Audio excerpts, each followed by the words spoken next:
6 বছর বয়সে বাবার হাত ধরে স্কুলে যাওয়ার কথা। ঠিক সেই বয়সে মাথার ওপর থেকে বটবৃক্ষর ছায়াটা চিরতরে সরে গেল। বাবা মারা যাওয়ার পর জীবনটা চোখের পলকে বদলে গেল। অভাব আর অনিশ্চয়তার মাঝে 12টা বছর পার হতে না হতেই যখন শৈশব কাটেনি, তখন তার কাঁধে চাপিয়ে দেওয়া হলো সংসার নামক বোঝ। 12 বছর বয়সে তাকে বিয়ের পিঁড়িতে বসতে হলো। শুরু হলো এক নতুন সংগ্রাম। 16 বছরে প্রথম মা হওয়া, কিন্তু নিয়তি যেন আরো কঠিন পরীক্ষা লিখে রেখেছেন।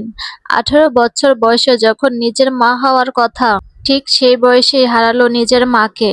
যে মায়ের কোলে মাথা রেখে একটু শান্তিতে নিঃশ্বাস নিবে, সেই আশ্রয়টুকু কেড়ে নিল বিধাতা। 33 বছর বয়সে এসে জীবন তাকে আবারও একা করে দিল।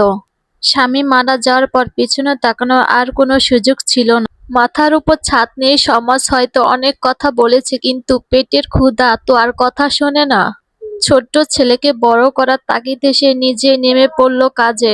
দিনরাত হাড়ভাঙা খাটুনি খেটে ঘর বাঁধলো, এক মুঠো খাবারের ব্যবস্থা করলো।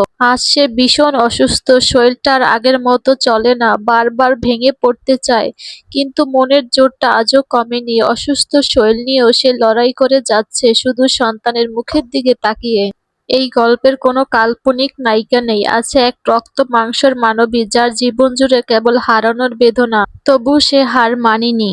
আমরা কত ছোট ছোট কষ্টে ভেঙে পড়ি, অথচ দেখুন, এক জীবনে কতগুলো ঝড় সামলে নিয়ে তিনি আজও মাথা উঁচু করে বেঁচে আছেন। এটাই হয়তো পৃথিবীর সবচেয়ে শক্তিশালী রূপ।